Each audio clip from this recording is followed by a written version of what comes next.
C'est bon, on est installé. Bonjour mesdames, bonjour messieurs. J'espère que vous allez bien où que vous soyez en France ou dans le monde. Eh bien ce n'est pas trop tôt, me direz-vous, et vous avez tout à fait raison, j'ai beaucoup trop traîné avant de sortir cet épisode. Alors plutôt que de me justifier pendant 107 ans, je vous propose que l'on rentre directement dans le vif du sujet et je vous présente par avance mes excuses pour les éventuels petits bruits comme ceci qui pourront peut-être altérer la qualité de ce moment. J'ai un siège assez peu professionnel. Bon, vous saviez peut-être que la France avait le record du nombre d'animaux abandonnés par an en Europe, mais saviez-vous que la France détenait également le record européen du nombre de chats sacrifiés pour l'expérimentation animale ? Saviez-vous aussi que d'après les données de la Commission européenne, plus de 30% des primates subissant des expériences dans l'Union européenne sont en France ? Aujourd'hui, vous l'aurez compris, on va parler de ce sujet assez sérieux, assez épineux et qui fait débat au sein même du monde scientifique, l'expérimentation animale. Alors l'expérimentation animale est malheureusement un sujet extrêmement vaste, d'une part parce que les individus, les animaux sur lesquels on procède aux expérimentations sont très nombreux et issus d'espèces variées. Sur le site de One Voice, on peut lire qu'en France, ce n'est pas moins de 31 catégories d'animaux qui sont utilisées pour faire des tests. D'autre part, il existe beaucoup d'industries et de secteurs différents qui ont recours à l'expérimentation animale avant de commercialiser leurs produits. Les produits pharmaceutiques, les produits d'entretien ou encore les produits alimentaires, dont l'alimentation pour les animaux de compagnie. Je vous mettrai les liens en descriptif de l'épisode si cela vous intéresse de voir un peu les informations que One Voice a compilées à ce sujet. Si vous ne l'aviez pas encore compris ou si c'est la première fois que vous écoutez un épisode de ce podcast, sachez que je suis très admirative du travail de cette association que je vous invite vraiment à découvrir. Alors pour commencer, moi j'aimerais vous partager mes trouvailles sur la recherche et l'expérimentation animale en France. Et pour ce faire, j'ai sous les yeux une présentation PowerPoint du ministère de l'Enseignement supérieur, de la Recherche et de l'Innovation. Et ce document s'intitule « Utilisation des animaux à des fins scientifiques dans les établissements français. Enquête statistique 2019 ». Donc c'est quand même plutôt récent.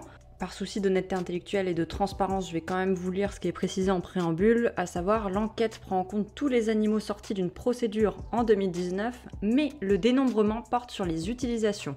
Donc un animal est compté plusieurs fois s'il est impliqué dans plusieurs procédures. Bon, toujours dans ce préambule, juste après, il y a une précision qui est un peu glauque. À l'exception des céphalopodes, l'enquête n'inclut pas les invertébrés, dont certains sont des modèles importants pour la recherche, comme la mouche drosophile ou le ver nématode. Elle n'inclut pas non plus les animaux utilisés en dehors des procédures, qui sont déclarés par ailleurs à la Commission européenne tous les 5 ans. Ce sont les animaux élevés dans les établissements pour générer des animaux expérimentaux, y compris des animaux génétiquement altérés mais sans phénotype dommageable, et les animaux euthanasiés selon des méthodes réglementaires pour prélèvement d'organes ou de tissus. Et donc après, si on déroule le document, on a une page qui est dédiée aux espèces ou aux types d'animaux utilisés dans la recherche en France, une page qui est dédiée à leur provenance, une autre page qui s'appelle « Réutilisation des animaux ». Donc là, il compte le nombre d'animaux qui ont fait l'objet en fait de plusieurs process d'expérimentation. Après, recherche impliquant des primates, classe de sévérité des procédures expérimentales, statut génétique des animaux, objet des utilisations des animaux, obligations législatives ou réglementaires, etc., etc. Et donc, moi, j'avais sélectionné un petit extrait pour vous que je trouvais assez intéressant. L'extrait en question se trouve sur la page des obligations législatives ou réglementaires. Le voici. Comme le montre le tableau précédent, 29% des utilisations d'animaux visent à satisfaire des obligations législatives ou réglementaires. Ce sont des obligations d'origine européenne dans 97% des cas. Alors mon premier commentaire pour cet extrait, c'est qu'on s'aperçoit qu'il y a, entre guillemets, seulement 29% des utilisations d'animaux dans le cadre de l'expérimentation animale en France qui visent à satisfaire des obligations légales.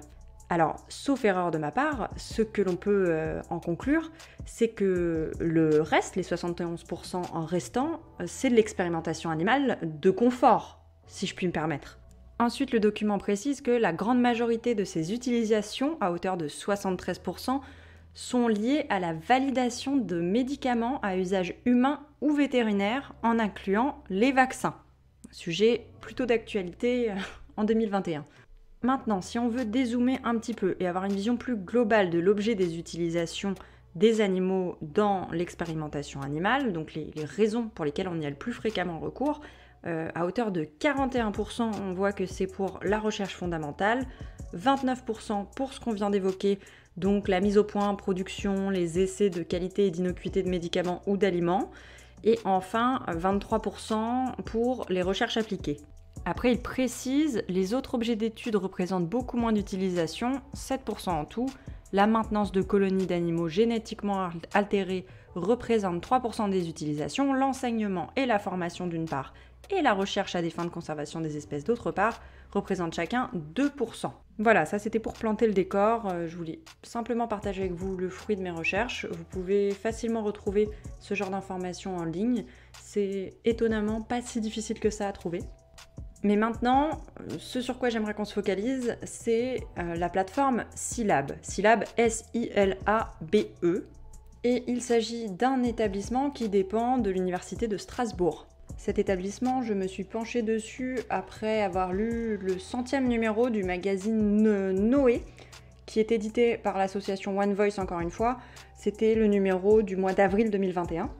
Ce que nous apprend notamment One Voice, qui est intéressant à souligner, c'est que des fonds ministériels sont versés à Silab, donc concrètement qu'une partie des impôts du contribuable profite à cette structure.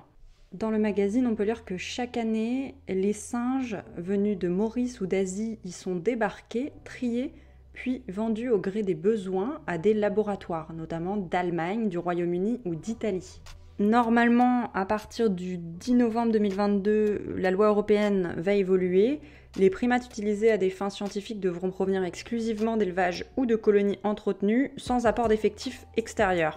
Cela signifie que dès l'année prochaine, les singes expérimentés devront être de deuxième génération après capture, c'est-à-dire nés d'une mère de 4 ans minimum, elle-même née en captivité d'une mère âgée de plus de 4 ans. Et ce que nous précise toujours ce même article, c'est que depuis 3 ans, les primates de Silab sont nombreux à être de première génération, donc nés d'une mère ayant été capturée dans la nature. Donc le problème c'est quoi concrètement? C'est que les singes, majoritairement des macaques, sont capturés dans la nature, dans des pays en développement, pour produire des cosmétiques ou des traitements qui bénéficieront à peine, sinon pas du tout, aux habitants de ces régions. Ce qui signifie qu'en plus de faire de la traite de primates, on pille des ressources naturelles, on nuit à la biodiversité locale de ces pays qui sont déjà en difficulté. Alors j'ai voulu voir dans la mesure du possible ce qu'il en était par moi-même. Donc en faisant une recherche, on s'aperçoit sur le site société.com que la plateforme Silab est bien un établissement secondaire de l'université de Strasbourg.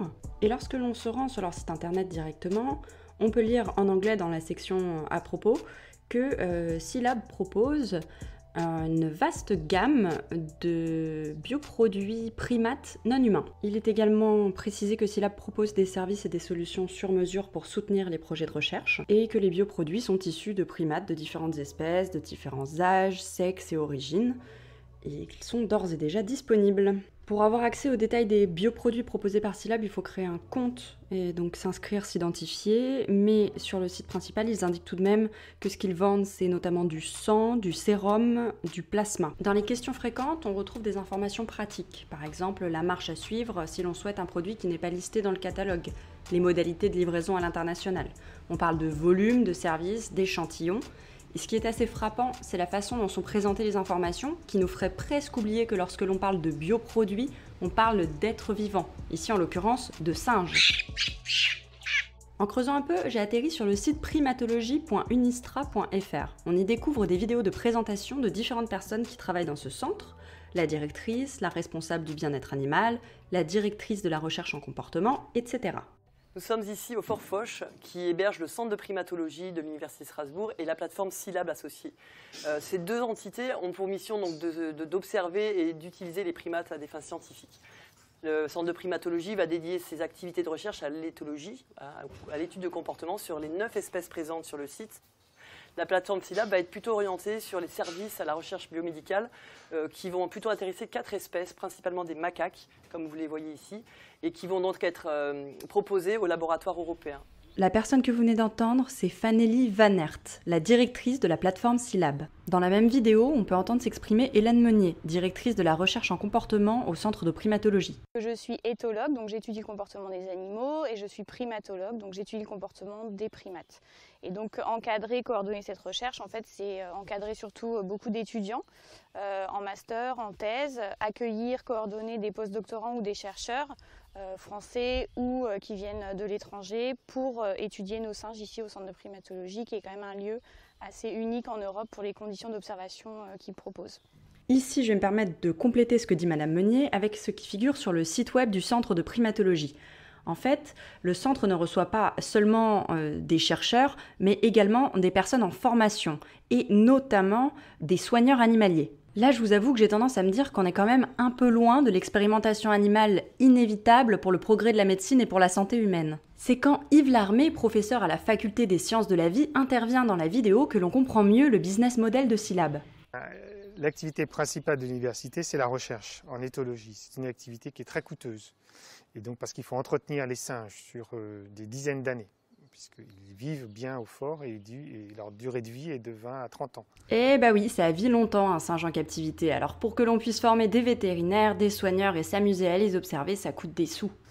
Donc pour équilibrer le système, on a une activité commerciale qui est aussi de l'hébergement de primates, sous une forme de revente ensuite pour la recherche biomédicale dans des laboratoires européens agréés, nous-mêmes étant agréés pour cette activité. Bon, et la provenance des singes alors? L'université est formelle. Toutes les espèces de primates sont protégées par la Convention de Washington qui régule depuis 1976 leur commerce et leurs échanges entre pays signataires. Alors Silab va principalement travailler avec des macaques cynomolgus, qui sont les macaques qui sont à côté de moi, qui sont des animaux d'élevage. En Europe, on a interdiction d'utiliser des animaux de capture, et donc nous travaillons avec des éleveurs agréés, principalement à l'île Maurice, avec lesquels on va collaborer, et donc on va permettre, nous, l'acclimatation de ces animaux aux conditions d'études en Europe. Je ne vais pas épiloguer parce que je ne suis pas là pour faire le procès de l'Université de Strasbourg. De toute façon, je me répète, mais je vous mettrai quelques liens et sources en descriptif de l'épisode, comme ça, si ça vous intéresse, vous pourrez creuser le sujet de votre côté.